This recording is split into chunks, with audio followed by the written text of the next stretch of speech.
This is the Newsload. Hi, I'm Carrie Anne Stevenson. I'm here with Newsload, and today I am honored and delighted to be able to interview Joseph Debenedictis. Hello, Joseph. How are you? I'm good. How are you? Phenomenal. I'm loving your awards behind you. Yes, very strategically leveling the sides here. Yeah, no, it's honestly that collapsed one night, by the way. Oh, Yeah, it's don't put a lot on the top shelf. that's the rule of life, though, isn't it? Yes, exactly. Yeah, I learned the hard way. Luckily, nothing actually broke. It was a pretty amazing IKEA shelf that nothing actually shattered. So whatever they did to make it not do that, genius. It's like cheerleaders, you put the solid one on the bottom. Yeah, exactly. Do you dust them and sing to them? Absolutely not. No, I most of the time I forget they're there unless like I'm staring at my own screen. And actually I'm so small that I barely see them in my view here. But yeah, no, yeah, it's interesting that it's kind of crazy. It is crazy. It's very exciting and kind of wonderful that A, you've achieved so much, and Yeah. B, that they're just so beautiful and sparkly and shiny. Yeah, they are. And heavier than you'd think. Which is interesting. But yeah, no, it's I honor like I didn't seek out to win those when I just love making videos. Like I've been doing this my whole life since I was a kid. So um, it's a great thing to celebrate with the people you make stuff with. You have a nice time, you have a night out. And sure, it looks great on a resume, but like that's again not at all my plan. Just sort of fell into things, and it just so happened that we were up for this possibility, and yeah, made it happen. So you don't nominate yourself. People notice the work that you do and go like, "Ooh, you deserve an award." Well, so like the company, the production that you're in would front that, not me as a personal decision. Okay. So you're lucky enough to be involved with, some cool people and some talented people that, the stuff you make, the team thinks it's good enough and you'd submit it. Now you submit a bunch of stuff and, most of it doesn't get even nominated. Um, but yeah, it's still pretty crazy. What's your favorite project out of that tower of awards that you're most proud of? I'd have to say we did a two-part docu-series on at the time it was when I worked for the Buffalo Bills doing their documentaries. We did a two-part series following the coach. At that time it was Rex Ryan, who's kind of this outspoken NFL coach who's now I think an analyst on one of the TV stations. When he was the coach for the Buffalo Bills, we followed him and his brother, who was also a coach on the team, for 2 weeks at training camp. It was not only was they were interesting and funny characters on top of just covering like, okay, getting ready for the season, the players and any drama that happens. They were just funny guys. And I got to co-produce, co-write, and then edited the entire 2 episodes that aired on television. So it was great. It was also like the hardest I've ever worked to make something with like film it and then had like maybe a month to edit and like get on air. But it was so rewarding, and again, it was so fun to work on. So lots of great people worked on it together. A lot of my friends who are still my friends. So I think that's my favorite. That's phenomenal. I noticed that you're exploding on Instagram and Facebook and YouTube over your sort of food obsession. Where did this come about? When I was a kid as well. Always love. I think if you asked any of my family or friends throughout the years, like I've always just loved food before any of it was being filmed. Like I eat everything and a lot of it. And so it's just my normal life. But you're so And skinny. Do you have a high metabolism, sort of? no, I'm not as skinny as I don't know. I dress in, darker colors. But I mean, yeah, I don't know. I used to be like 60 pounds heavier at one point. When I first moved to Buffalo for the job, and you get free lunch every day, and I was living alone at the time. My girlfriend, now wife, was still living in Toronto, so I only see her on the weekends. So I was like living a bachelor lifestyle and like just eating way too much. But so I eventually like figured that out and like literally like tried to at one point calorie count, and I'm still eating anything I want. I just like tried to stay under a certain limit and play a lot of ping pong, table tennis, like hardcore. Like been in tournaments. Like I'm very I'm good at table tennis. I don't want to toot my own horn, but like if you think you're good, I would love to play you. I want to challenge. Like a lot of people think they're good, but they've only played in the basement. Like I've trained, like I've done it. Anyways, that helped me like lose. So I just try to stay active. I don't go to a gym or anything, but like I try to play sports. I play hockey or soccer or table tennis once a week. But I still, yeah, but I do eat a lot. Now the videos you see, like I don't eat like that every day. I'm at a place and I'll eat as much as I can because I want to try it all. Um, but I try not to do that every day. Mm, but it is fun because the food It is is so good. fun. What's your favorite dish that you've tried? Oh God, there's a lot. There's a lot. There's this chicken little chicken like truck in Oakville, Ontario. This chicken cartel. They have like a 4 or 5 signature sandwiches that are some of the best I've had. This place in Orangeville called Deja Vu Diner. They had their massive like platter, which was amazing, and they have cinnamon bun pancakes, which were delicious. And then there's a place in Las Vegas that had this like gourmet egg sandwich that I've been to twice, and I might be posting that video like again today. My return. It was yeah, it's like the best. I was in love with your Vegas buffet of trying everything. Yeah. So the Wynn Buffet in Las Vegas, very amazing buffet. Like so I've been going to Vegas like for 20 years, like once a year. I used to go with my family, like my dad and my brother and my mom, because my dad would go for like a trade show and bring the whole family for a week when I was a kid. So and there were a lot more buffets back then, and we'd be eating a buffet every day. So I love the Vegas buffets. Now there's a lot less nowadays. I think there's about 8 remaining. And the Wynn buffet is probably one of the best now.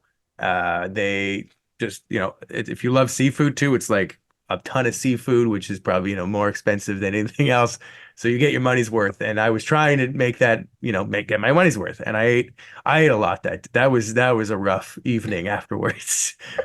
Just trying to taste everything because everything looked amazing. But yeah, that was a fun video. I'm myself in love with crab legs, Yes. crab legs, little crab legs. But I think it's probably just the butter. Oh, of course. Yeah, yeah. Actually, I don't even think I might have used a little butter. I just ate them without any, just like broke them open. Like I just love the genuine taste of it. And if I want a little kick, I'll dip it in the butter. But yeah, that's what I say. Like I love some of the simplicity of some of the food, like just without having any. But at the same time, I do love dips. I do love hot sauces and trying different things. Yeah. So I that's the thing. I love everything. I want to try everything every way. Is there anything that you don't like? I think the only thing that I can say that like I wouldn't seek out is grapefruit. Really? That's Yeah. interesting. Yeah. That's really the only thing I don't love. Everything else, I can't name anything else that I don't like.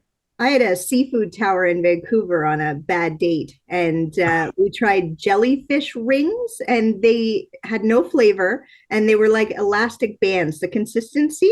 And Oh, I don't like jellyfish. okay.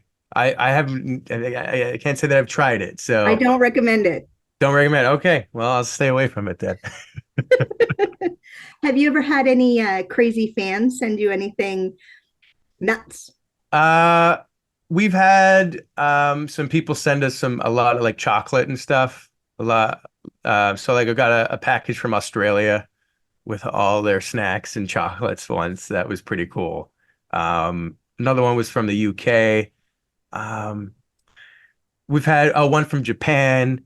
So like yeah, some people have sent me stuff from their locations, which was always fun. And I it's love all good. the locksmith. I think he's a locksmith lawyer or something like that, and he opens up locks. And a lady sent a lock for him to open with her underwear in it. So Oh my God. Yeah, I haven't had that yet. yet, yet, Not yet. Here's hoping. with all your projects and everything, have you had a situation? Don't name names, but where someone was unprofessional and difficult to work with, and just very frustrating? Yeah, sure. I mean, that happens. I feel like that's a thing that I'm just used to preparing for, and just I've done a lot of projects. So, especially if you work with somebody or people, you just kind of know how to figure that out, and then it just gets better. But yeah, yeah, I can't not getting into the specifics. Yeah, there's times where people are difficult, but that is part of working with a team. Yeah. I see a lot of Back to the Future behind you. Have you met Michael J. Fox? No, I haven't. I'd love to meet that guy. He's great. I saw, what he's that documentary that came out last year. It was with him, and his story was awesome. Yeah, I think not only what like as somebody who makes documentaries, like I love the style that they went with, and then also him as the guy I've always like one of my favorites. Back to the Future, one of my favorite movies. If probably no, probably my favorite. So yeah, it's why that there's a little DeLorean up there. So yeah, love it. Have you Very, met very influential in my just loving movies when I was a kid, For and sure. that He's so movie. So cute and so talented, and he's brought so much awareness to the Parkinson's disease. yes. Yeah, fabulous. Have you met any celebrities that have left you starstruck? Yeah, all the time. No, I like every celebrity makes me start, even if they're like not nobody else knows. I love it. I get excited when I meet people who are interesting or have accomplished something. So the thing the two I've met that I like two of my like idols, David Blaine, who's the magician.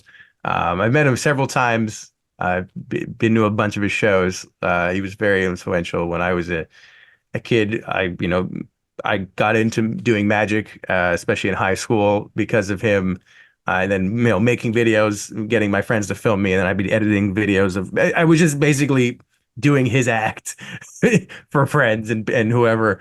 And that was, some of the early videos that I put on the internet before YouTube existed were street magic things. So, him and, his style, showing he was the first guy to show magic where it's from the kind of the audience's point of view, where you see the reaction as opposed to just the magician. That was really the first guy who did it. Now that's everything, and every piece of magic is really that. But he was the first guy to actually make that a thing, especially and on like network television. So yeah, he was very, very influential, and it still is. Like I follow him, like I love everything he's doing. He's got shows in Vegas, which I wasn't able to attend. They weren't on yet. I was in between his like break. But I did see him when he was the show he's doing now. He went to Hamilton, did that show in Hamilton. So I went to that. Like it was like one of his first ever like live stage shows. It was incredible. It was like a magic show I've never seen before. It's like very subdued and like not flashy. It's just him. It's so good. And I saw it again in Toronto like a year later. So I believe, what the show he's doing now is a version of this stuff I saw. And yeah, to have seen it early on was very cool. In fact, I think even before that, before he actually did any touring, he had he was a guest in Buffalo at the University of Buffalo, just like a speaker series. And he did some of the same acts and like tricks he did, even though it wasn't like, marketed as that. It was just him kind of in conversation. So even before he was doing his or original stage show, I saw him doing this, and it was, again, just that guy is just makes new things that people have never seen before, and that's what I strive to do with everything I make. So definitely one of the big ones. And then I met Bono. I shook his hand once, of U2. Again, and also very influential, not just music, but in making a show, a live show, like bigger than them. And that's why I think for me personally, they're a great band who started in the Sphere, which I went to Vegas for in December and watched them in the Sphere. The Sphere is the best venue I've ever seen, obviously, and the best sound visually. And they're amazing. I can't wait to see who comes in there next and what they do, because it's such a great canvas. So. It's actually an interesting quote from Bono. Laughter is how you see freedom. What do you think about that? Yeah, I think that makes a lot of sense. Yeah, I love to laugh. Yeah, I guess if you're free to laugh, then that means your life is probably okay. Because there's a lot of things that are no laughing matter right now. And if you're in a position where you can be free to laugh, then you're probably doing okay. Absolutely. And Bono is just so fabulous. I also love that he, was connected with Apple, and Yep. we were forced to listen to their new album. I know. I was like, this is amazing. But like most people were like, are you crazy? You can't force me to listen to YouTube, but why wouldn't you? Bono? Yeah. Whatever. I got. If people don't like them, like I still want to be a friend. Like I got nothing against you. I can see both sides of why you would or wouldn't like anything. I guess I'm very much can like to try to see the other side. So yeah. So is there anything that you want to promote about yourself?